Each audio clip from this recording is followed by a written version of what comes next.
திரு பிரவீன் காந்தி, தாவேகா திமுகவை வீழ்த்த வேண்டும் என்ற அந்த நோக்கம் கொண்ட கட்சி, அதன் மூலமாக வாக்குகள் பிரிந்துவிடக் கூடாது என்பதற்காக இந்த கூட்டணிக்கு வர வேண்டும் என்று தங்களுடைய விருப்பத்தை அவர் வெளிப்படுத்துகிறார் அப்படின்னு சொல்றார் திரு முனவர் பாஷா. தாவேகா இதை எப்படி பார்க்குதுன்னு நீங்க நினைக்கிறீங்க?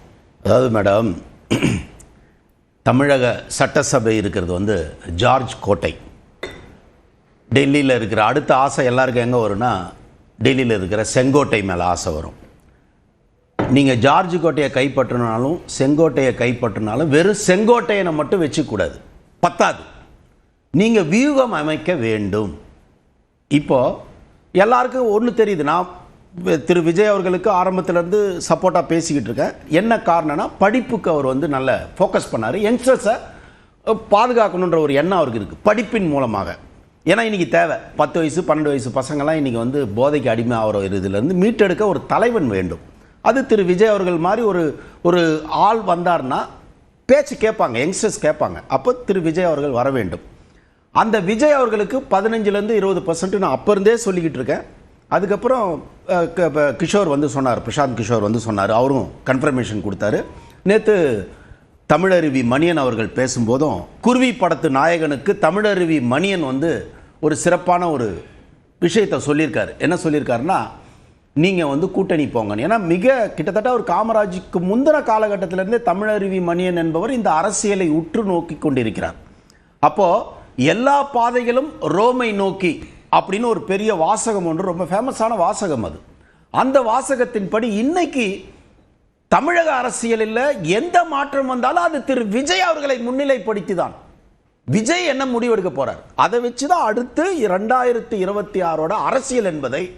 இவ்வளவுக்கும் நீங்க கரூர் சம்பவம் ஒரு சின்ன மைனஸாக இருந்தாலும் அவர் மேல குற்றம் இல்லை, நடந்துருச்சு. அந்த குற்றத்தையும் மீறி திரு விஜய் அவர்கள் மேல இவ்வளவு பாசமும் நேசமும் அந்த இளைஞர்களிடத்தில் தாய்மார்களிடத்தில் இருக்கிறது என்று பட்டவர்த்தனமா தெரிஞ்சு போனதுக்கு அப்புறம் திரு விஜயை நீங்க தவிர்க்கவே முடியாது 2026 எலெக்ஷன்ல. ஆனா இந்த எலெக்ஷன்ல திரு விஜய் அவர்கள் என்ன ஸ்டெப் எடுக்க போறாரு? 2 தான் மேடம், 2 ஆப்ஷன் தான் அவர் முன்னாடி இருக்கு. ஒன்று தனியா நிற்கணும்.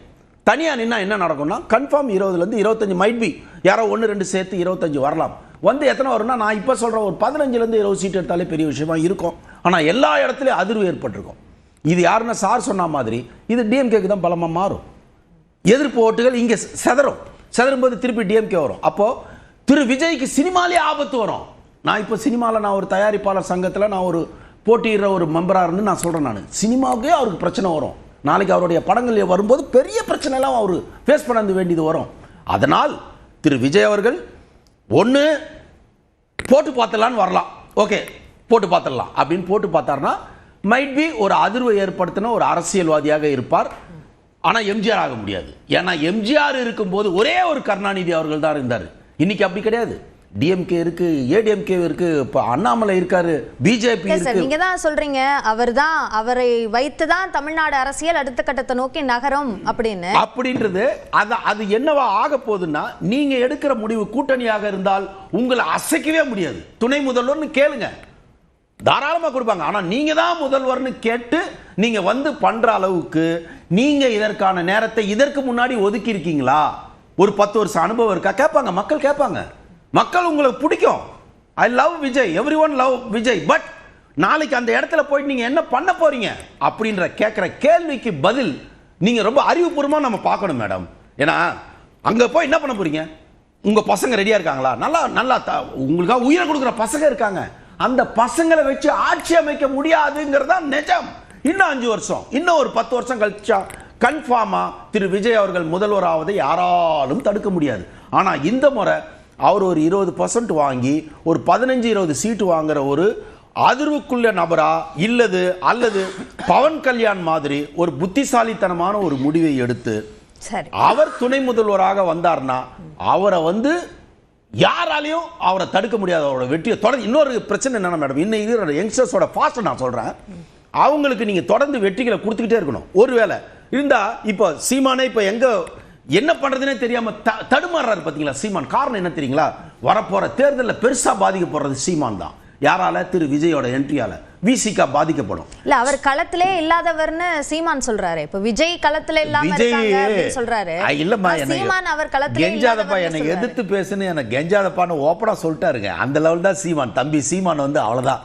தம்பி சீமானோட லெவல் வந்து இந்த எலெக்ஷன்ல 2-3 வாங்கினாலே பெரிய விஷயம் இருக்கு. நான் சொல்றது பெர்சன்டேஜ் ரொம்ப குறைச்சு மதிப்பிடுறீங்க. ரொம்ப அதோட கம்மியா கூட வரும். தனித்து அதோட கம்மியா ஏன்னா மேடம் ஒண்ணுல மேடம் இல்ல நீங்க நல்லா கேளுங்க மேடம். விஜய் அவரை நம்பிதான் அரசியல், அதை வைத்துதான் நகரும்னு சொல்ற விஜய் அவர் எவ்வளவு சதவீதம் அவர் ஆட்சி அமைக்க முடியாது அப்படின்றதெல்லாம் சொல்றீங்க. கூட்டணி அமைக்கிறது அவசியம்னு சொல்றீங்க. ஆனா சீமான் கூட்டணி இல்லாம அவர் ஒரு அங்கீகாரம் பெற்ற கட்சியாக மாறி இருக்கிறார். அவர் ரொம்ப குறைச்சு மதிப்பிடுறீங்களா? நான் அது காரணம் சொல்றேன். 2021 எலெக்ஷனுக்கு முன்னாடி திரு சீமான் அவர்கள் வாங்கிய ஓட்டு சதவீதம் பார்த்தீங்கன்னா ஒரு 4-5 அப்படிதான் இருந்தாரு.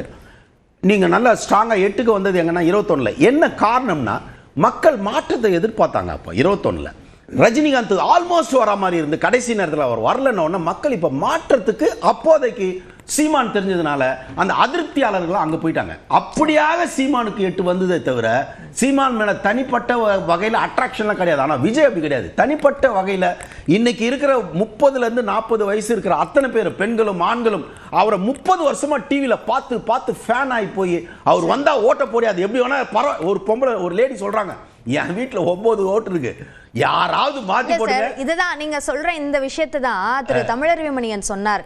இந்த அளவுக்கான ஒரு வரவேற்போட அரசியலுக்கு வந்தவர் தான் சிரஞ்சீவி.